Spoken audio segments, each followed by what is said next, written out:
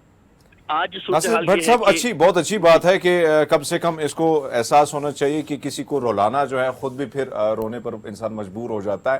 آپ نے یہ سارا منظر دیکھا اور ہم آپ کو دیکھ رہے ہیں کہ ہمیشہ سے آپ ہی کور کریں سارے کیس کو. کل یہ جو فیصلہ آیا ہے, ججمنٹ جو آئی ہے, کیونکہ عموماً ہم دیکھتے ہیں کہ آپشن آپ کے پاس پھر ہائی کورٹ ہوتا ہے, تو آپ کو کیا لگتا ہے کہ ججمنٹ جو دی گئی ہے کافی مضبوط ہے, اسٹرانگ ہے, یا آگے جا کے کہیں نہ کہیں ریلیف ملنے کے چانسز بھی ہو جاتے ہیں پھر؟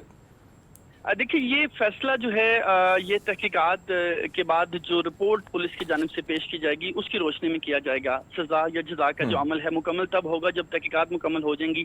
اس حوالے سے چونکہ 7 روز کی جو بیل ہے ضمانت قبل از گرفتاری ان کی جانب سے پہلے جو ہے وہ لی گئی تھی. 1 اگست کی میں بات کر رہا ہوں اور 7 اگست تک ان کی جو بیل تھی, لیکن جو محترمہ ہیں وہ 6 دن تک شامل تفتیش نہیں ہوئی. حالانکہ ان کی جانب سے عدالت کو یقین دہانی کروائی گئی تھی کہ میں اگلے ہی روز میں باقاعدہ طور پر شامل تفتیش ہو جاؤں گی.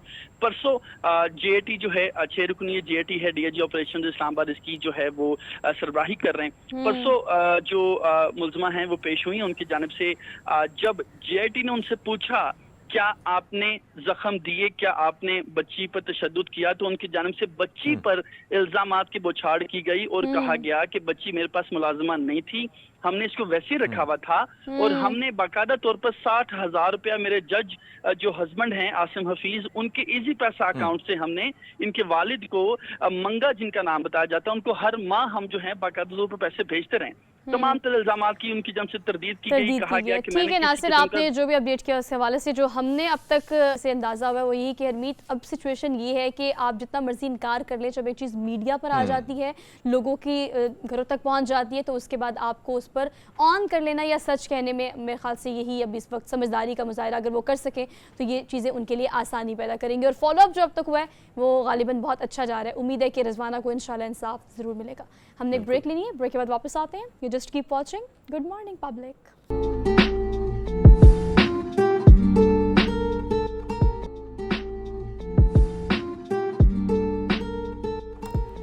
Welcome back after the break. So basically اب ہم بات کریں گے اپنی اس وقت سیاسی منظرنامے پہ جو بڑی تبدیلیاں ہو رہی ہیں.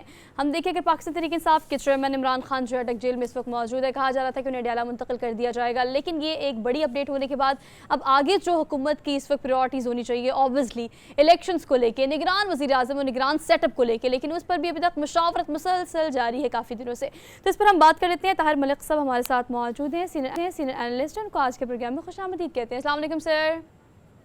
وعلیکم السلام جی. Sir thank you so much for joining us for good morning public. Sir کہیے گا کہ ابھی نگران سیٹ اپ اور نگران وزیر اعظم ابھی بھی اس پر کچھ حلقے ایسے جو بڑی شیورٹی کا اظہار کرتے ہیں کہ بھی ہمارے پاس ایک نام ہے اور بڑے عرصے سے ہم اس پر بات کر رہے ہیں اور وہی نگران وزیر اعظم ہوگا, لیکن مشاورت بھی جاری ہے, سیٹ اپ کو لے کے باتیں بھی کی جا رہی ہیں. آپ کیا دیکھتے ہیں کہ نئی مردم شماری کے تحت انتخابات کیا ڈیلے اور اس کے بعد یہ سیٹ اپ کب تک بن جائے گا, چیزیں کب تک کلیئر ہو جائیں گی؟ دیکھیں بڑی انفارچونیٹ ہے جو کسی بھی سوسائٹی میں جو پولیٹیکل سٹیبلٹی آپ سب جانتے ہیں کہ کسی بھی معاشرے کو آگے لے کے جانے کے لیے جو سب سے بڑی ضرورت ہوتی ہے وہ سٹیبلٹی ہے. تو میں سمجھتا ہوں کہ پاکستان کا جو موجودہ کرائسس ہے وہ شاید سیاسی ہے کہ نہیں ہے وہ بات کی بات ہے. اصل مسئلہ پھر غیر یقینی پن ہے. جب آپ کسی بھی نظام میں غیر یقینی پن لے آئیں گے تو اس کی پھر آپ کو پرائز دینی پڑے گی. پرائز وہی ہے, معاشی آپ کے سامنے صورتحال ہے, لوگ بے چین ہیں, بے روزگاری ہے, عوامی مسائل سے دور ہوتے جا رہے ہیں. اب جو آپ نے اصل سوال کیا میں اس کی طرف آتا ہوں. یہ جو الیکشن جو آپ نے دیکھیں جس دن چیئرمین تحریک انصاف گرفتار ہوا ہے اسی دن ہی آپ نے آرام سے وہ کونسل بلائی اور جناب آپ نے منظوری دے دی. اب منظوری دینے کا مطلب یہ ہے 2-3 چیزیں آپ دیکھیں. منظوری دینے کا مطلب ہے آپ حلقہ بندیوں پہ جائیں گے، اور اس کے لیے کم از کم آپ کو 4 سے 5 مہینے چاہیے ہوتے ہیں، پھر اپیلیں ہو جاتی ہیں، لڑائی جھگڑے، پاکستانی کلچر آپ عدالت جانتے چلے ہیں، جاتے ہیں. میں کہوں کہ میرے حلقے بالکل میں زیادتی ہوگی، تو یہ کسی بھی صورت اگر ایوری تھنگ گوز گڈ، میں اب آپ کو کانسٹیٹیوشنلی پاکستان کے قانون کے مطابق، پاکستان کے آئین کے مطابق یہ فیبرری مارچ سے پہلے الیکشن نہیں ہو سکتے، اور اس سے پہلے اگر آپ جی. پیچھے جائیں اس کی بھی سمجھ سے باہر ہے. ویسے تو باہر کی دنیا میں اس طرح کا کوئی تصور نہیں نگران حکومت کا. اس طاہر کی ملک ریزن صاحب، یہ اگر ہم دیکھیں ایک طرف نگران ہے سیٹ اپ کی بات کی جا رہی ہے، جو نگران سیٹ اپ ہے یہ بھی کہا جا رہا ہے کہ یہ کافی لانگ ٹرم تک یہ سلسلہ چلتا رہے گا. ایک طرف دوسری طرف اگر ہم دیکھیں وزیر اعظم شہباز شریف صاحب کو دیکھیں تو ان کا جو بھی کام ہوتا ہے اس کا کریڈٹ، چاہے ہم زراعت کی بات کریں یا ہم آئی ٹی کی بات کریں، اس سیکٹر کے حوالے سے ان کا کہنا ہی ہے کہ یہ اقدام جو ہے آرمی چیف کا ہے اور فوج کا ہے. اسی طرح اگر ہم دیکھیں اب جو معاملات دیگر چیزیں آ رہی ہیں، یا بارکو کا اگر ہم نے پروجیکٹ دیکھا اس کا کریڈٹ بھی چیف صاحب کو انہوں نے دیا. تو کیا آپ کو لگتا ہے سر کہ یہ جو بیان دیے جا رہے ہیں اور آگے جو سیٹ اپ آ رہا ہے، کیا ماڈل بالکل ترکی یا چائنا جیسا بنایا جا رہا ہے؟ کیونکہ ایک طرف ہم بل کی بات کریں تو جس قسم کے بل آ رہے ہیں وہ بھی کافی جو ہے لگ ایسا ہے کہ کافی پابند اور کافی سختی ہوگی سر. ہاں، یہ بھی وہ صحیح آپ درست فرما رہے ہیں. دیکھیں ذمہ داری جو ہے، جو آرمی چیف کا پاکستان دوست ہونا، پاکستان سے محبت کرنا بڑی اچھی بات ہے، اور ان کو کرنا چاہیے. پاکستان کی خدمت ان کی ذمہ داری ہے. مگر یاد رہے کہ آپ پالیٹکس میں ہیں، آپ نے والنٹیئر اپنے آپ کو کیا، آپ نے ووٹ لیا ہے، اور آپ جواب دیں لوگوں کے، آپ نے وہ کام کرنا ہے. تو اس سے ایک چیز پاکستان کی جو ہماری بہت بڑی مسئلہ ہے جس کو ہم کہہ رہے ہیں کہ ہمیشہ یہاں پہ ہمارا سیاستدان جو ہے نا وہ اسٹیبلشمنٹ کی طرف دیکھتا ہے، تو وہ چیز ثابت ہو رہی ہے. کہیں نہ کہیں شہباز شریف کو پتہ ہے کہ پاکستان میں جو اصل دکھ کی بات ہے وہ یہ ہے کہ پاکستان کے 75 سالہ تاریخ اس بات کی گواہ ہے کہ یہاں پہ بہت بہت چھوٹا سا چانس ہے کہ عوام کے ووٹ سے آپ حکومت میں آئیں اور عوام کے ووٹ سے آپ حکومت میں جائیں. 23واں آپ کا وزیر اعظم ہے جو کل پرسوں چلا جائے گا. ابھی تک اس ملک میں ایک وزیر اعظم نہیں آیا، ایک جینون حکومت نہیں آئی جو ووٹ سے آئی ہو، جو ووٹ سے گئی ہو. تو یہ شہباز شریف تجربہ کار طاہر صاحب آدمی ہے، کہیے عام گا کہ آدمی نہیں آپ ہے. جو باتیں وہ کر رہے ہیں نا سر، آپ جو باتیں کر رہے ہیں نا وہ 110% ٹھیک ہیں اور ہم اس کو مانتے بھی ہیں. وہ الگ بات ہے کہ ہم اس طرح سے کہہ نہیں سکتے جس طرح سے آپ نے ووکلی اس کو کہہ دی ہے. لیکن سر یہ کہیے گا کہ اگر ہم موجودہ حالات کی بات کریں، نگران سیٹ اپ کو پرولونگ کرنے کی جتنی کوشش کی گئی، جتنا ٹائم ٹیکنگ یہ پروسیجر رہا، اوبیسلی آپ بالکل ٹھیک کہہ رہے ہیں کہ اگر آپ مشترکہ مفادات کونسل کے اجلاس کی بات کریں، ان کی منظوری کی بات کریں، اس کے بعد پھر مردم شماری، نئی مردم شماری کی بات کریں اور حلقہ بندیاں، 4 سے 6 ہفتے تو صرف اس چیز میں لگ جائیں گے مزید بھی. سر آپ کیا سمجھتے ہیں کہ اتنی تیاری صرف اس لیے کی جا رہی تھی کہ نگران سیٹ اپ لمبا چلے گا؟ اور لمبا اگر چلے گا تو آپ کیا سمجھتے ہیں کتنا لمبا چلے گا؟ وہ دیکھیں نا،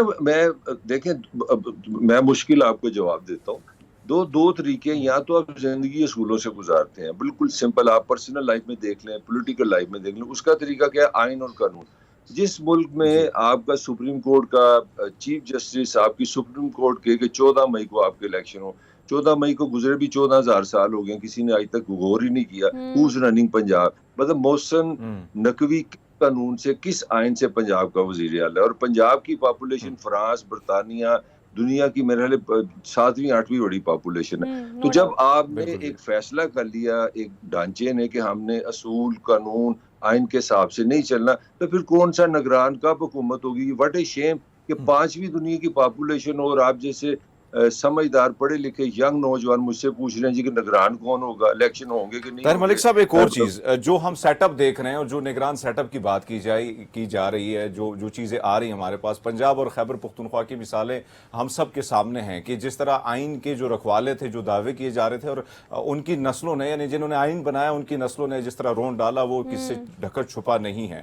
اب آپ کو کیا لگتا ہے یہ کتنا بڑا نقصان ہوگا پاکستان کے آئین کے ساتھ کہ اگر یہ معاملہ لانگ ٹرم تک جائے گا، آگے سے کس طرح فائدے اٹھائے جا سکیں گے؟ پھر سے دیکھیں، اصل میں پاکستان کی جو سچویشن ہے نا، وہ عوامی سطح پہ ایک بے چینی ہے، ایک مایوسی ہے. یہ ٹائم ہے لیڈرشپ کا، یہ ٹائم ہے ان کے مسائل حل کرنے کا. آپ ساری باتیں چھوڑ دیں، پاکستان کا جو ایک ہی دشمن ہے اس عوام کا، میں سمجھتا ہوں اتنا بھاری ہو گیا ہے کہ لوگوں کے لیے یہ چیزیں جو ہے نا ناقابل برداشت ہوتی ہے. یعنی وہ اس کا نام ہے بجلی کا بل. مطلب بجلی کا بل نے پاکستان کی سائیکالوجی، پاکستان کی اخلاقیات، مطلب میں آپ لوگوں سے بہت ایج میں بڑا ہوں، میرے بچپن میں جو فیملی تھی اس میں تایا، چاچا، ماما، پھوپھی، یہ سارے فیملی تھے. اب فیملی سکڑ کے صرف ماں باپ اور بچوں تک آ گئی. اور میں آپ کو یقین سے کہہ سکتا ہوں اس میں میجر رول بجلی کے بل کا ہے. اور مطلب اب آپ افورڈ ہی نہیں کر سکتے, آپ کے گھر میں کوئی آگے کہنا کہ میں نے رات رہنا تو تہاڈا منہ لٹک جاتا ہے. تو آپ لوگوں کی نفس پہ ہاتھ نہیں رکھ رہے. پاکستان کو لیڈرشپ کی ضرورت ہے, پاکستان کو منصوبہ بندی کی ضرورت ہے, پاکستان کو پیور ووٹ کی ضرورت ہے. جس کو پاکستان کے لوگ کہتے ہیں بھی اس کو موقع دو حکومت کا, اس کو ملنا چاہیے. وہ یا تو آپ فیصلہ کر لیں کہ پاکستان کے لوگ سر دیکھیں موقع تو ہم دے رہے ہیں نا, ہم نگران سیٹ اپ کو آنے کا موقع دے رہے ہیں. ان کا کام تو ٹرانسپیرنسی کے ساتھ الیکشنز کرانا تھا, لیکن ہم ان کو پرولونگ کرنے کی تیاری اس لیے کر رہے ہیں. اور پھر جو امینڈمنٹس ہو رہی ہیں سر, اس پر آپ کیا کامنٹ کریں گے کہ ترقیاتی منصوبے یا تو آپ کے دور میں شروع کیے جائیں, اور اگر پھر بہت کوشش توگدو کے بعد اس بات پہ منظوری ہوگی آئین میں ترمیم کرنے کی کہ آپ کے جو موجودہ منصوبے ہیں ان پر آپ ڈرائیو کر سکتے ہیں, چلے کوئی نیا شروع نہیں کر سکتے. ہم یہ سارا کچھ کرنے دے تو رہے ہیں نگران حکومت کو. یار اب مسئلہ نہیں نا آپ سمجھ رہی, ہمارا وہی میں نے آپ کو جو بار بار کہہ رہا ہوں, ایک ہمارا سائیکولوجیکل ایک پرنسپل ایشو ہے کہ کیا ہم نے اصول کے ساتھ چلنا ہے یا مفاد کے ساتھ چلنا ہے. اب جو موجودہ حکومت ہے, ہم تینوں جرنلسٹ ہیں, ہمیں ضرورت نہیں ہے کسی کی پوزیشن لینے کی. میری رائے میں ایز اے سٹیزن میں سمجھتا ہوں ان کو پتا کہ یہ پولیٹیکلی اس پوزیشن میں نہیں ہے, نہ پیپلز پارٹی نہ نون کے وہ پاکستان کا الیکشن جیت لے. اگر یہ اس پوزیشن میں ہوتے, میں آپ کو گارنٹی دیتا ہوں اس میں آئین بھی ہونا تھا, قانون بھی ہونا تھا, نگران حکومت بھی ٹائم پہ آ جانی تھی, ٹائم پہ الیکشن ہو جاتے. مسئلہ ہے جو میں بار بار کہہ رہا ہوں, لوگ اتنے انسیٹسفائیڈ ہیں اور اس کا سارا فائدہ طریق انصاف کو ہو رہا ہے. آپ جتنے مرضی اس کو جیل میں کر لیں, دنیا سے دور کر لیں, اس کے وال چٹے دکھا دیں, اس کی اصل شکل دکھا دیں, جو مرضی کر لیں, اس کا ہینڈسم شپ کھولیں. بات یہ ہے لوگ ڈسٹربڈ ہیں, لوگ غصے میں ہیں اور وہ اپوزیشن کی طرف جائیں گے. یہ گارنٹی نہیں ہے کسی پارٹی کو. 13 جو جماعتیں آپ کی حکومت میں ہیں, سب کو پتا ہے کہ وہ فیئر فری الیکشن نہیں جیت سکتے. یہ اصل عذاب ہے. اچھا سر, ایک اور چیز جو ہم دیکھ رہے ہیں, توشہ خانہ کا معاملہ ہم نے دیکھا, جس طرح بڑی جلد بازی میں جو چیزیں ہوئی وہ سب کے سامنے ہیں. لیکن اسی کے ساتھ ساتھ آپ سے جاننا چاہیں گے سر, اگر دیکھا جائے تو فارم بی کے سیکشن 2C کو دیکھا جائے تو اس میں جو نام کی بات آتی ہے, یعنی وہاں پہ توشہ خانہ کے حوالے سے جو ریفرنس آپ نے دینا ہے, وہ اگر دیکھا جائے تو آپ کو نہیں لگتا کہ یہ تلوار جو ہے دیگر سیاستدانوں پر بھی لٹک سکتی ہے اگر کوشش کی جائے؟ اور اسی کے ساتھ ساتھ ایک اور کمنٹس آپ سے جاننا چاہیں گے سر. سابق وزیر اعظم ہے جس کو ایک C گریڈ کے اس میں کوٹھی میں, کال کوٹری آپ کہہ سکتے ہیں, اس قسم کے جو حالات ہیں اس میں رکھا گیا ہے, جہاں پہ انہوں نے گلا شکوہ بھی یہ کیا ہے کہ وہاں پہ کیڑے ہیں, کموڈ بالکل پاس ہی ہے. تو کیا یہ جائز ہے؟ سیاستدان اتنے جب بڑے عہدوں پر پہنچ جاتے ہیں تو چھوٹی چیزیں اختیار کر لیتے ہیں, رویہ اپنا چھوٹا کر لیتے ہیں؟ نہیں, بڑی انسانی آپ نے بات کی ہے, یہ پولیٹیکل سے زیادہ ہیومن ہے. مگر یہ دیکھیں نا, ہمارا لیول دیکھیں, جس لیول پہ 40 سال ہو گئے ہیں. پیپلز پارٹی 5 دفعہ پاکستان کی حکومت میں آئی ہے, نون آئی ہے, مطلب آپ لوگوں کی میرے لیے عمروں سے ڈبل ضرب کرے تو یہ وزیر اعظم وزیر اعظم ہیں. تو وہ بھی جو ہینڈسم ہے وہ بھی کوئی 100 میں 100 نمبر ہے نا اس کے. وہ واشنگٹن میں جاتا ہے, وہاں پہ مولا جٹ بنا ہوا ہے, وہ میں جا کے اسی اتار دوں گا. مطلب سب کا لیول بھی سمجھے نا. یہ تو اسکول بچے ہیں, مطلب مجھے لگتا ہے یہ بڑے نہیں انہوں نے ہونا, اور وہی کام یہ کر رہے ہیں. یار پوائنٹ وہی ہے کہ آپ کا اصل دشمن جو ہے وہ نواز شریف نہیں ہے, وہ عمران خان نہیں ہے. آپ کا اصل دشمن مہنگائی ہے, اصل دشمن غربت ہے, اصل دشمن آپ کا ایجوکیشن کا پور نظام ہے, آپ کا ہیلتھ کا نظام ہے, انوائرمنٹ میں آپ کو مار پڑی ہوئی ہے. Lahore was the second most polluted city on the earth یہ پچھلے ویک میں, اور اس کا مقابلہ ہوتا ہے, اللہ کا شکر ہے دہلی ہے وہ پہلے نمبر پہ چلا جاتا ہے. بڑی شرمندگی ہوتی ہے مجھے, ہمارا پہلا نمبر لے لیتا ہے. یار وہ کتنے پھنسے ہو. Think of Pakistan, think of the people. آپ وہ ABCD, مطلب what is this is very childish. Sir چلیں اس پہ بھی اب کامنٹ کر دیں. اگر ہم سیاسی صورتحال کی بات کر رہے ہیں, اس پر ہم نے چیزوں کو ڈائیورٹ کیا ہے اپنی معاشی صورتحال پر. سر IMF کا قرضہ لینے کے لیے جو توگو محنت اور ناک ہم نے رگڑی ہے نا سر, ایز اے قوم, ایز اے ادارے, سر وہ آپ سب اچھے طریقے سے جانتے ہیں. اب اس کے بعد جب IMF کی سر قسط مل گئی, نوے ریویو کے بعد ہمیں فائنلی وہ قسط مل گئی ہے, اب آپ کیا سمجھتے ہیں سر اس کے جو شرائط IMF کی, اس کے مطابق بجلی چوری, میں بڑا آسان الفاظ میں عوام کو بتانا چاہتی ہوں کہ بجلی چوری روکی جائے یہ انڈیکیٹ کیا گیا ہے, ٹیکس کا ٹارگٹ پورا کیا جائے یہ انڈیکیٹ کیا گیا ہے. شرائط میں سر کہیں بھی یہ نہیں ہے کہ آپ بجلی کے نرخ بڑھا دیں اور عوام کو سپریس کر دیں, عام لے مین کی زندگی خراب کر دیں. بس وہ پھر آگے ہے نا. دیکھیں جب آپ عام پروگرام کر رہے ہیں, پروگرام کی بجائے آپ ساتھ رکشہ ٹھیک کرا رہے ہیں, بجلی ٹھیک کرا رہے ہیں, آپ کا فوکس تو سارا میرے سے سوال کرنے میں اور میرے اس کے سن کے اس سے اچھا جواب لینے کا. آپ اپنے شو کے لیے کام کر رہے ہیں جو آپ کی ڈیوٹی ہے. میں بار بار گزارش یہ کر رہا ہوں، سیاست کا مطلب ہے کہ آپ نے رضاکارانہ طور پہ یہ فیصلہ کیا ہے. دیکھیں آپ سی ایس ایس کرتے ہیں، آپ دونوں اینکر ہیں، آپ اس کے پیسے لیتے ہیں، یہ والنٹیرزم نہیں ہے. دنیا میں واحد ایک پروفیشنل ہے جس کو سیاست کہتے ہیں، وہ مرضی سے ہے.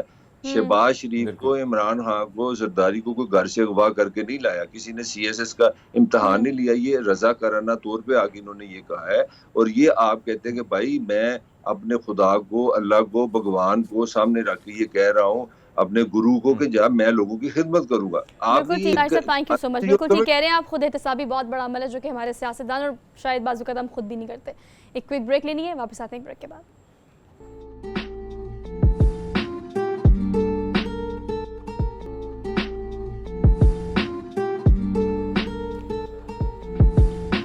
Welcome back after the break. So basically جہاں پر ہم آزادی کی بات کرتے ہیں، دی منتھ آف آزادی کی بات کرتے ہیں، جشن آزادی منانے کی بات کرتے ہیں، آزادی جیسی نعمت کی بات کرتے ہیں، تو اس کی قدر ان لوگوں کو بھی ہوتی ہے جو پاکستانی تو ہیں لیکن پاکستان میں رہتے نہیں ہیں. چلیے ہم کہتے ہیں اوورسیز پاکستانی. ہاں البتہ ہرمیت نے بالکل ٹھیک کہا تھا کہ ہرمیت جب ہم اپنے ملک سے باہر جاتے ہیں تو وہاں جا کر جو آزادی کی قدر و قیمت اور اپنے ملک سے محبت، اپنی مٹی سے محبت، ماں دھرتی سے محبت کا احساس ہوتا ہے، وہ آپ کو اس ملک میں رہ کے یہ جو چیز آپ کے پاس ہوتی ہے اس کا اس طرح سے قدر آپ کا احساس نہیں ہو پاتا. لیکن اگر ہم بات کریں اوورسیز پاکستانیوں کی تو آج ایک ایسی اگزامپل ہمارے پاس موجود ہے جو کہ پاکستان کی ترقی کے لیے، خوشحالی کے لیے، امن و امان کے لیے کام کرنا چاہتے ہیں. منڈی بہاؤدین کے اوورسیز پاکستانی جو ہیں وہ منڈی بہاؤدین کو اسٹیٹ آف دی آرٹ ایک ایسی جگہ، ایسا ضلع بنانے کے لیے دن رات محنت کر رہے ہیں. وہ آپ کی صحت ہو، وہ آپ کی تعلیم ہو، وہ آپ کا آرٹ ہو، وہ آپ کی ایسے کوئی بھی شعبہ جس میں کام کرنے کی ضرورت ہو، جس سے کام کر کے ملک کی ترقی میں اپنا اہم کردار ادا کیا جا سکے، دن رات کوشاں ہیں اس کے لیے. اور یہی گیسٹ ہے ہمارے ساتھ ناصر عباس تارڑ، چیئرمین ہے پاکستان پبلک فاؤنڈیشن کے، جو کہ اس وقت ہرمیت کے ساتھ اسلام آباد اسٹوڈیوز میں موجود ہے. تو ان کو آج کے پروگرام میں گڈ مارننگ پبلک میں ہم خوش آمدید کہتے ہیں. ہرمیت اوور ٹو یو. جی بالکل. سو ہم نے درست فرمایا کہ ویسے اگر ہمارا کام جو ہے زیادہ ہم تنقید بھی کرتے ہیں لیکن بہت ساری چیزوں کے اپریشیٹ بھی کرتے ہیں. اور اگر ہم دیکھیں، آپ کو یاد ہوگا کہ ہم نے ایک پیکیج چلایا تھا جس میں ایک گاؤں کی رسپانسبلٹی جو تھی، پاکستان کے گاؤں میں جہاں پہ شرح خواندگی کی بات کی جائے تو وہ 90 سے اوپر ہے. پھر اسی طرح صاف ستھرائی کے حوالے سے بات کی جائے تو بہت سارا کام جو ہے وہاں کے لوگ، مقامی لوگ کر رہے ہیں. لیکن پاجی ناصر عباس تارڑ صاحب ہمارے ساتھ ہیں، اوورسیز پاکستانی ہیں. اوورسیز پاکستانیوں کا دل ویسے ہی پاکستان کے ساتھ ہمیشہ دھڑکتا ہے. ناصر عباس صاحب بہت شکریہ آپ کا یہ جو پروجیکٹ ہے، مجھے تو جب میں نے دیکھا، پڑھا تو بہت ہی اٹریکٹ کیا مجھے. کیا کہیں گے اس کے حوالے سے؟ اور یہ پورا پروجیکٹ جو ہے سوچ کیسی آئی، کیسا خیال آیا کہ بھئی ہاں منڈی بہاؤدین کو ترقی دینی ہے ہم؟ سب سے پہلے تو میں آپ کے اس شو کا اور پبلک ٹی وی کا مشکور ہوں کہ آپ نے اس نیک کاز کو لوگوں تک پہنچانے میں جو حصہ ڈالا، یہ میں سمجھتا ہوں کہ بہت بڑی نیکی ہے. اگر یہ شام کو بھی 7 سے 12 بجے بھی اسی طرح اگر پروگراموں میں، اسی طرح کے کاموں میں حصہ ڈالنا میڈیا شروع ہو جائے تو بڑی تبدیلی جلدی سے آ جائے گی. جہاں تک آپ نے ذکر کیا کہ اوورسیز پاکستانی ہونے کے ناطے، ایک بحیثیت انسان ہونے کے ناطے، دنیا کا ہر مذہب ہمیں نیکی، بھلائی اور آپس میں بھائی چارے کا جو ہے وہ پیغام دیتا ہے. اور مواخات مدینہ جو ہے اس میں ہیو اور ہیو ناٹ کا جو رشتہ ہے کہ ایک طرف دینے والے ہیں اور ایک طرف نہیں دینے والے ہیں. آپ نے دیکھا کہ مواخات مدینہ میں جب اس دور ہمارے نبی پاک صلی اللہ علیہ وآلہ وسلم کا اس دور میں، تو لوگ جو ہیں وہ لینے والے نہیں تھے کیونکہ اس وقت زکوٰۃ دی جاتی تھی، عشر دیا جاتا تھا اور خدمت کی. جہاں تک منڈی بہاؤدین میں کہ اوورسیز ہیں، یہ ایک ایسا ضلع ہے کہ جو 433 گاؤں پر مشتمل ہے اور اس میں کم و بیش کچھ 2 لاکھ کے قریب اس کے اوورسیز ہوں گے. اور ان میں اتنا جذبہ ہے. آپ نے کسی ایک گاؤں کی مثال، وہاں پہ سینکڑوں گاؤں ہیں جو لوگوں نے اپنے حصے کی شمع جلاتے ہوئے، ہمارا ایک پروجیکٹ ہے اپنے حصے کی شمع، اور اپنے حصے کی شمع میں ہم گاؤں کی تنظیم پہ اوورسیز ویلفیئر اس گاؤں کے نام پہ بناتے ہیں. اوورسیز گاؤں اس گاؤں کے فنڈنگ کرتے ہیں. اسی گاؤں کے جو 5 7 10 لوگ ہیں وہ وہاں پہ اس کام کی نگرانی کرتے ہیں. وہ اپنا وقت بھی دیتے ہیں، صلاحیت بھی دیتے ہیں، باتیں بھی سنتے ہیں. کیونکہ نیکی کے کام میں آپ کو تنقید کا بہت سخت سامنا کرنا پڑتا ہے. اصل میں اگر اس فلاح کے کام کو، ایک جو پوائنٹ ہے جو آپ کا ٹرننگ اور جو آگے جانے کا بڑی منزل کے مسافر کا ہے، وہ ہے آپ نے تنقید کو برداشت کرنا ہے، معاف کرنا ہے، معافی مانگنا ہے. تو یہ چند پوائنٹ سے آگے آپ نکلیں گے نہیں، اپنی ذات سے باہر نکلیں گے تو آپ کی فلاح کسی بھی وقت جو ہے وہ رک سکتی ہے. منڈی بہلدین کے اوورسیز کے ساتھ ہم نے بہت اچھا بڑا ہسپتال بنایا. اس سے پہلے ہم 2015 سے ہاسپٹل جو ہے وہ ہمارے والد صاحب کے نام پہ محمد نذیر ویلفیئر چلا رہے ہیں. گاؤں میں بچیوں کو جو اب ہماری 500 بچیاں گاؤں میں سے جو چارہ کاٹتی تھی, جو کام کرتی تھی, وہ تعلیم 2 سال میں میٹرک کے ساتھ انہوں نے ہنر بھی سیکھا. اب ان کے کاروبار بھی ہیں, وہ پڑھا بھی رہی ہیں. اس کے ساتھ ایک اسکالرشپ پروگرام ہے. تو یہ اتنی لمبی لسٹ ہے کہ جو اب ہم جو ہمارا نیکسٹ جو پلان ہے وہ ہم آئی ٹی کے, ایک صحت مند منڈی بہلدین کا میں نے آپ کو بتایا, اور دوسرا جو گاؤں میں موبلائزیشن کا ہے کہ رضاکاریت کے جذبے کو مزید بڑھایا جائے, ان لوگوں کی تعداد میں اضافہ کیا جائے کہ جو خدمت کا کام کرنے والوں میں اضافہ ہو. اب لینے والے تو بہت ہیں, دینے والے جو ہیں وہ بھی ہیں, لیکن ایک پلیٹ فارم نہیں ہے. تو جب تک آپ کے دیکھیں ایک سب سے پہلے آتی ہے آپ کے اندر تبدیلی آتی ہے, فرد, پھر اس گھرانے میں آتی ہے, پھر اس گھرانے سے آگے تنظیم بنتی ہے, پھر ایک معاشرہ بنتا ہے. تو یہ جو چیزیں ہیں یہ ہم نے نہیں کی. سر ایک اور چیز ہم نے دیکھا ہے, یہ بالکل آپ نے درست بات کی. مجھے اپنا گاؤں اس لیے یاد آیا کہ جو آپ نے تنظیم کی بات کی, وہاں گاؤں کی سطح پر ایک تنظیم بنی اور کوشش کی گئی فلاحی کام کے لیے وجہ سے, لیکن پھر پیسے یا اوورسیز یا وہ جس طرح سپورٹ ہے وہ مالی طور پر نہ ملا. بہت سارے گاؤں میں ایسے ہیں سٹوریز بہت ساری, لیکن آپ لوگوں نے جو کام کیا ہے, اس ساری تنظیم کو ایکٹیو کیا ہے, اس پر کتنا ٹائم لگا؟ پھر اوورسیز پاکستانیوں کی بات کی, ان کو آپ لوگوں نے انگیج کیسے کی, یا شروعات اوورسیز سے ہی شروع ہوئی اور پھر منڈی بہلدین تک پہنچی؟ دیکھیں بھائی جان, یہ سفر ہر کام کے لیے آپ کامیابی یا زندگی کامیاب ہوتی ہے یا آسان ہوتی ہے. تو یہ کامیاب زندگی جو ہے اس کے لیے آپ کو وقت بھی چاہیے ہوتا ہے. یہ اب اس کے اوپر یہ 20 سال کا عرصہ ہے, اس میں ہم نے بہت ساری غلطیاں کی. لوگ دیکھتے ہیں, پھر سب سے پہلے جو ہے اللہ تعالیٰ کی ذات آپ کو آزماتی ہے, دیکھتی ہے کہ اس بندے کی نیت ٹھیک ہے, یہ کام کرنا چاہتا ہے. اور پھر جب اللہ تعالیٰ کی مدد شامل حال ہو تو پھر دنیا کی کوئی طاقت آپ کو نقصان نہیں پہنچا سکتی. تو یہ ہو گیا پچھلا سفر. اور اس کے بعد جو آپ نے کہا کہ گاؤں میں تبدیلی یہ جو اپنے حصے کی شمع ہے, اس کو 3 سال ہو چکے ہیں تحریک کو شروع ہے. اس میں سے ان لوگوں کو بھی اپریشیٹ ہم نے کیا, ہم جانتے نہیں ہیں. ہمارے ان کا علیحدہ سے کوئی بھی کام ہے اور نیکی کا کام کر رہے ہیں تو اس کو دنیا تک آگے جا کے پھیلانا ہے. اس کے اوپر ان کو سرٹیفکیٹ دیے جا رہے ہیں, ان کو پروگرام میں بلایا جاتا ہے, بڑے پروگرام آرگنائز کیے گئے. پھر میں نے یورپ پورے میں اوورآل جا کے وہاں پہ کانفرنس ہم کرتے ہیں, یہاں پہ کرتے ہیں, لوگوں کو بلاتے ہیں, ان کو آنرشپ کرتے ہیں, ان کو کہتے ہیں ویل ڈن.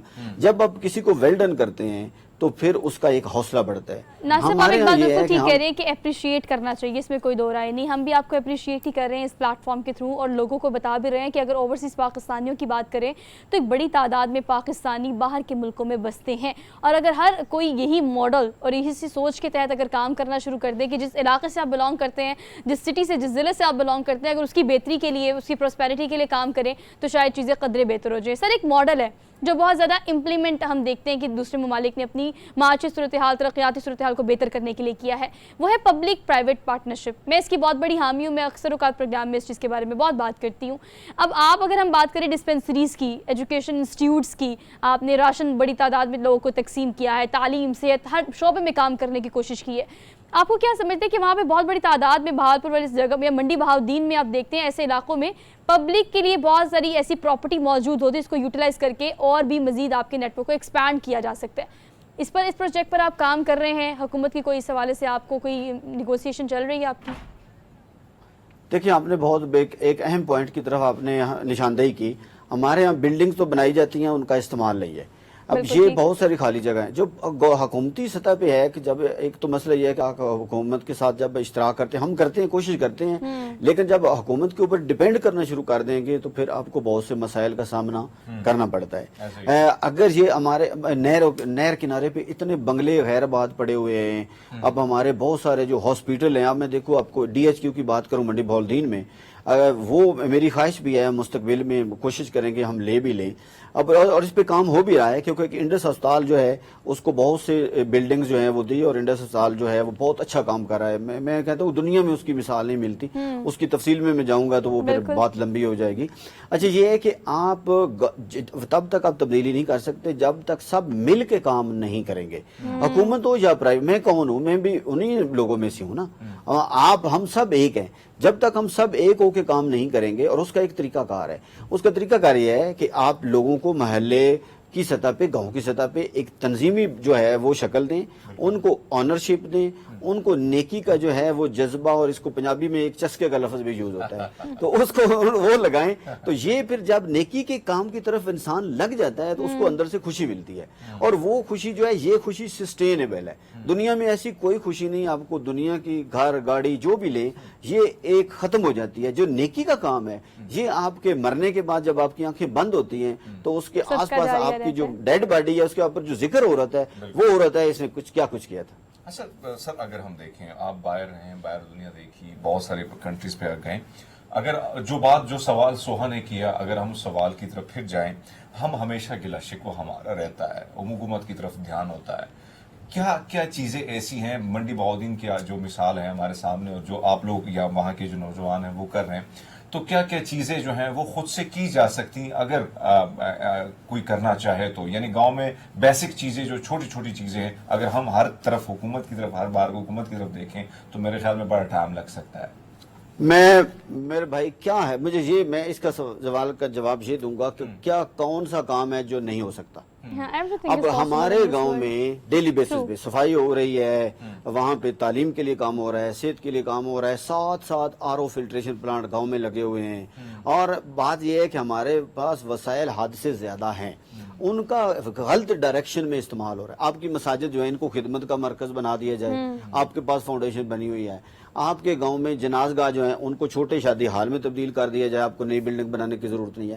تو یہ بہت سارے کام جو ہیں وہ ہیں. اب ہم انشاءاللہ تعالیٰ ایک بہت بڑا انقلابی جو پروگرام جو ہے وہ لے کے آ رہے ہیں، جس کا 25 کو ہم نے آغاز کر دیا ہے پیرس سے، اور ITP ہم کام کر رہے ہیں. ہم ان بچوں کو جو بیٹھے ہیں انتظار میں، جو اب منڈی بہاؤدین میں لگایا وہ بھی کوئی کم و بیش 2-3 لاکھ کے قریب ہیں، ان کو ہم IT سکل سکھا رہے ہیں، ساتھ ان کو ہم سوشل سکل جو ہے وہ فلاحی کام. مناسب یہ وقت کی اہم ضرورت بھی ہے. آپ بالکل ٹھیک کہہ رہے ہیں. آپ نے جن چیزوں پہ بات کی وہ چیزیں پاکستان کی ترقی کے لیے بہت لازم و ملزوم ہے، اور اس پر آپ کام کر رہے ہیں. آپ کے پروگرام میں آ جانے کا بے حد شکریہ. اور اگر ہم اوور آل بات کریں اس سارے سینیریو کی تو یہ بات بالکل ٹھیک ہے کہ ہر گھر میں ایک نوجوان یا ایک فرد ایسا ضرور ہے جو کہ پاکستان کو چھوڑ کر باہر جانا پریفر کرتے ہیں، جو کہ اوورسیز پاکستانی کہلاتے ہیں. لیکن جس جذبے کے تحت یہ اوورسیز پاکستانی کمیشن کام کر رہا ہے، اور اگر ان کو آن بورڈ لا کے پاکستان کی ترقی خوشحالی کے لیے کام کیا جا سکے تو شاید چیزیں وقت سے پہلے بہتر ہو جائے. ہم نے ایک بریک لینی ہے، بریک کے بعد واپس آتے ہیں. You just keep watching good morning public.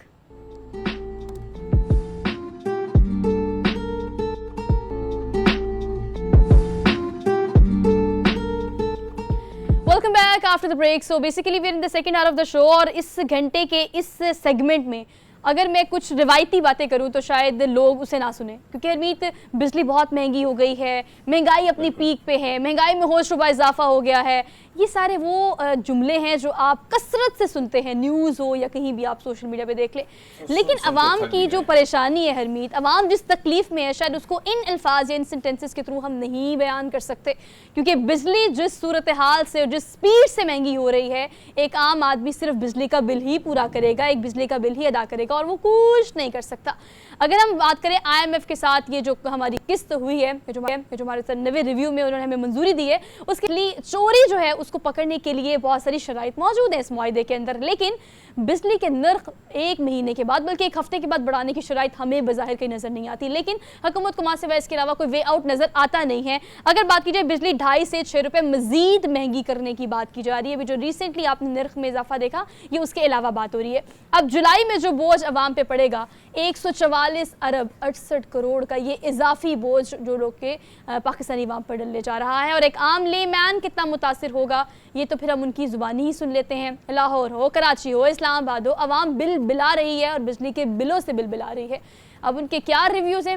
ہماری ٹیم نے جا کے مختلف علاقوں میں لوگوں سے بات چیت کی ہے, وہ کس طرح سے اپنا ریئیکٹ کر رہے ہیں ساری صورتحال پر, ذرا آپ بھی ملاحظہ کیجیے. ہرمیت, اس اسکرین کے تھرو نا ہمیں بہت سارے ایکسپیرینسز کرنے کے لیے ملتے ہیں, اور خاص طور پہ ہم جو ایکسپیرینسز کرتے ہیں نا وہ بڑے ایموشنل بھی ہوتے ہیں, سم ٹائم ہارش بھی ہوتے ہیں, سم ٹائم دل برداشتہ بھی کر دیتے ہیں. لیکن یہ جو ہم نے عوام کے تاثرات دکھائے ہیں نا آن اسکرین, ان کے گھر میں جا کے اگر ہم صرف دیکھیں کہ کس طرح سے اس وقت وہ زندگی گزار رہے ہیں تو شاید ہم یہاں بیٹھ کے ان کی رداد سنانے کے بھی قابل نہ رہے. سو آپ نے تو فرمایا, اگر ہم دیکھیں 20,000 ایک شخص اگر سیلری لے رہا ہے تو اگر 15,000 کا بل آئے گا تو 5,000 میں اس کا کیسا گزارا ہوگا. یا آپ جائیں کسی بازار میں, کسی سڑک میں, کسی گلی کوچے میں جو دیہڑی دار ہے جس کو دیہڑی نہیں ملتی اور گھر جاتا ہے تو کم سے کم 6-7-8,000 روپے کا بل آیا ہو صرف ایک پنکھے پہ. پرسوں مجھے ایک نوجوان نے بتایا کہ میرے پاس کھانے کے لیے کچھ نہیں ہے اور جو بجلی کا بل آیا, پنکھا بھی اس قسم کا پنکھا ہے کہ کبھی چلتا ہے کبھی نہیں چلتا ہے, جو بل آیا ہے 12,000 روپے میں کہاں سے دوں.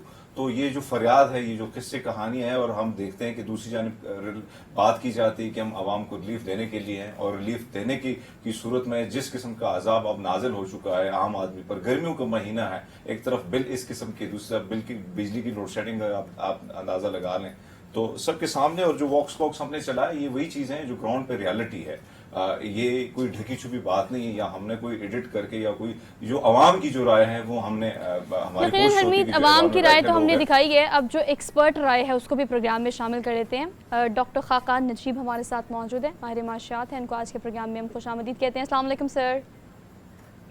وعلیکم السلام سوہا اینڈ ہرمیت, کیا حال ہے آپ کا؟ سر الحمدللہ, thank you so much for joining us. Good morning public. Sir کہیے گا کہ اگر ہم ایموشنل پرسپیکٹو سے, ٹیکنیکل پرسپیکٹو سے اور تمام چیزوں کو ملحوظ خاطر رکھتے ہوئے اس پر اگر آپ ریویو کریں تو سر موجودہ حالات میں معیشت کو بہتر کرنے کی تو ہم بات کر رہی ہیں, عام عوام, ایک عام لے مین جتنا پریشان ہے, کس طرح سے ہم اس کو ریلیف دے سکتے ہیں, حکومت کو کیا کرنا چاہیے جو کہ وہ نہیں کر رہی؟ سوہا بات یہ ہے کہ آپ کو اپنی اکانومی کے جب تک فنڈامنٹل کو ٹھیک کرنے کا فیصلہ نہیں کریں گے نا آپ, تو یہ چیز ٹھیک نہیں ہوگی. انرجی سے شروع کر لیتے ہیں. اب آپ بجلی کی بات کر لیں, ایک تو بلیو کریں کہ کوئی لو ہینگنگ فروٹ بجلی کے سیکٹر کو ٹھیک کرنے میں نہیں ہے.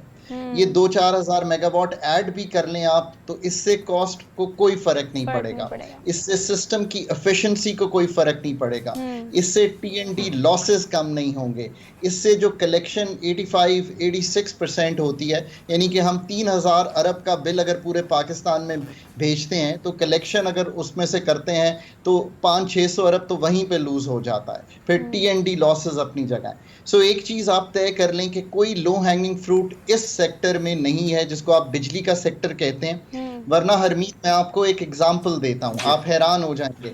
جب جنرل مشرف کی حکومت گئی تو یہ جو سرکولر ڈیٹ کا لفظ آپ سنتے ہیں, یہ سرکولر ڈیٹ کچھ بھی نہیں ہے. آپ سمجھیں کہ یہ ایک طرح کا نقصان تھا, وہ 100 ارب روپے تھا. جب PPP کی حکومت گئی تو وہ 500 ارب تھا. جب PMLN کی حکومت گئی تو وہ 1100 ارب تھا. جب PTI کی حکومت گئی تو وہ 2300 ارب تھا. آج وہ 2500-2600 ارب روپے پہ ہے. اب آپ اس سے یہ سوچیں کہ کوئی بھی حکومت جو ہے چونکہ فنڈامنٹل ڈیسیجنز نہیں لے پا رہی ہے, اور وہ کیا ہیں, وہ یہ ہیں کہ پہلے آپ نے یہ سوچنا ہے کہ یہ سارا سیکٹر چلا کون رہا ہے. یہ سارا سیکٹر چلا رہا ہے پاکستان کا پاور ڈویژن, یعنی کہ حکومت خود یہ سیکٹر چلا رہی ہے. ڈسکوز بھی ہمارے پاس ہیں, جینکوز بھی ہمارے پاس ہیں, واپڈا بھی ہمارے پاس ہے. جینکوز وہ ہیں جو LNG اور فرنس آئل پہ بجلی اور گیس پہ بجلی بناتے ہیں, واپڈا بھی ہمارے پاس ہے. اب ایک ڈومیننٹ سیکٹر ہے. اب میں تھوڑی سی آسانی کے لیے کہتا ہوں کہ ایک اور سیکٹر ہے جس کا نام ہے ٹیلی کام سیکٹر. وہ کمپلیٹلی جو ہے وہ پرائیویٹ سیکٹر کے ہاتھ میں ہے. آپ انہی لوگوں سے پوچھ لیں, کوئی بھی آپ کو یہ نہیں کہے گا میرا موبائل کا بل پرابلم دیتا ہے. آپ حیران ہوں گی سوہا, میں 2 جگہ سے آپ کو انٹرویو کرتا ہوں, ایک پاکستان سے اور ایک پیرس سے. میرے گھر میں دونوں جگہ پہ وہی سپیڈ آتی ہے, میرے دفتر میں بھی وہی سپیڈ آتی ہے, ان دونوں جگہ پہ. یہ سیکٹر آپ نے ڈی ریگولیٹ کیا, پرائیویٹائز کیا, ڈائیویسٹ کیا, لبرلائز کیا, کمپٹیشن بڑھنے دیا. آپ کتنی جو پرووائڈرز ہیں ان سے چوز کر سکتی ہیں.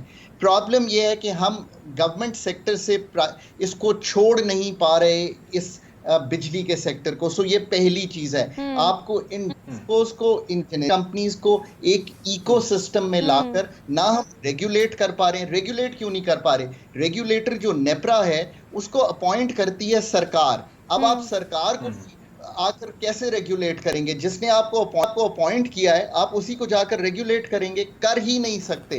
ریگولیٹر کا جو کانسیپٹ ہے وہ پرائیویٹ سیکٹر کو ریگولیٹ کرنا ہے, ناٹ کہ وہ پبلک سیکٹر کو ریگولیٹ کرنا شروع کر دیں. پھر آپ آگے چلیں تو یہ جو ڈسکوز ہیں ان کی مینجمنٹ. سوہا آپ کا خیال ہے کہ کوئی اس وقت ڈسکو میں بیٹھا ہوا 2 چیزیں اس کو سوچنی ہیں, اور ان 2 چیزوں میں سے میں یقیناً کہتا ہوں آپ کو, میں نے 11 سال سرکار میں سرو کیا ہے, کوئی بھی انسان یہ چیز نہیں.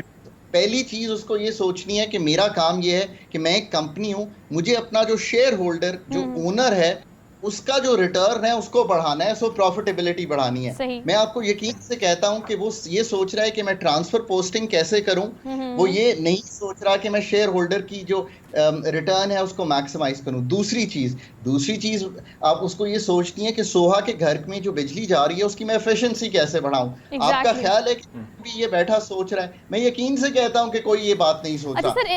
اور سب ایک اور چیز جو ہم نے دیکھی ہے, آپ کو یاد ہوگا پرویز مشرف کا ٹائم تھا, مجھے یاد ہے کہ بجلی کے بل جب نہیں ادا کیے جا رہے تھے مختلف جگہوں میں, پھر آپریشن کیے گئے اور کنڈا مافیا جو ہے اس کے خلاف کافی ہم نے دیکھا گورنمنٹ ایکٹیو ہو رہی ہے, اور کہیں نہ کہیں بجلی کے معاملات کافی ہم نے ٹھیک دیکھے جو میری یادوں میں ہے. اب اس کے بعد اگر سچویشن یہ ہے سر کہ اگر میں اپنی گاؤں کی بات کروں, دوسرے علاقوں کی میں بات کروں, وہاں پہ 100% کی اگر بات کی جائے تو اس میں 15% یا 20% لوگ جو ہیں وہ بجلی استعمال کر رہے ہیں تو بل پے کر رہے ہیں, لیکن دوسری جانب 80% ایسے لوگ ہم دیکھتے ہیں کہ جو بل نہیں دیتے اور بجلی کا استعمال کر رہے ہیں. ان کے خلاف آپ نہیں سمجھتے کہ پھر کیا کیا جاتا ہے کہ وابڑا کی جانب سے بل جب دیے جاتے ہیں تو اس میں ان جو پیسے نہیں دیتے ان کے پیسے بھی, ان جو پیسے دے رہے ہیں ان کو ان کے بلوں میں یہ چیزیں ڈال دی جاتی ہیں. اس چیز کو تھوڑا سا واضح کیجئے کہ کیا کیا جا سکتا ہے, کیونکہ ہم نے بہت سارے علاقے, بہت ساری فیکٹری ہم نے دیکھی جہاں پہ کنڈا جو ہے مافیا آج بھی ایکٹیو ہے.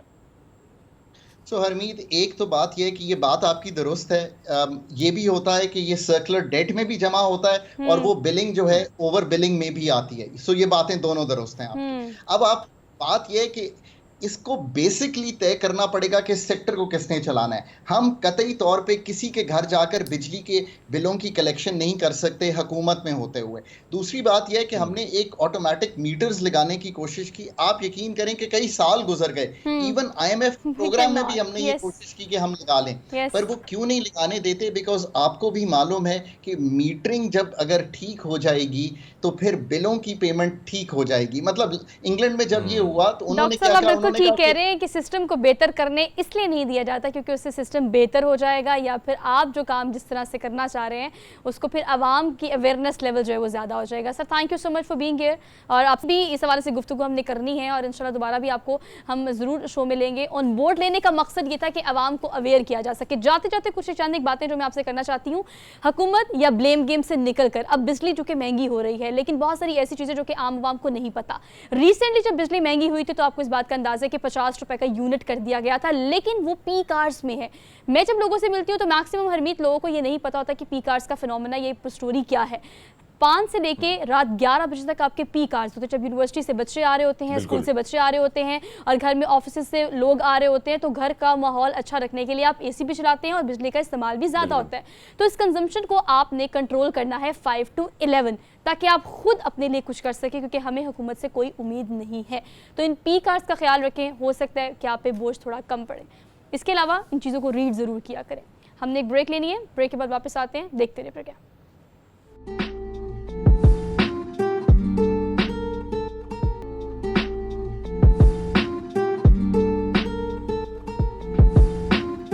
Welcome back after the break. جیسے کہ ڈیلی ڈوز ہمارا فیوریٹ سیگمنٹ ہوتا ہے, اور خاص طور پہ جو گڈ مارننگ پبلک کو دیکھنے والے بچے ہیں وہ بہت پسند کرتے ہیں ڈیلی ڈوز کو. لیکن اب یہ جو بک ریویو کا سیگمنٹ ہم نے لانچ کیا ہے نا اپنے پروگرام میں,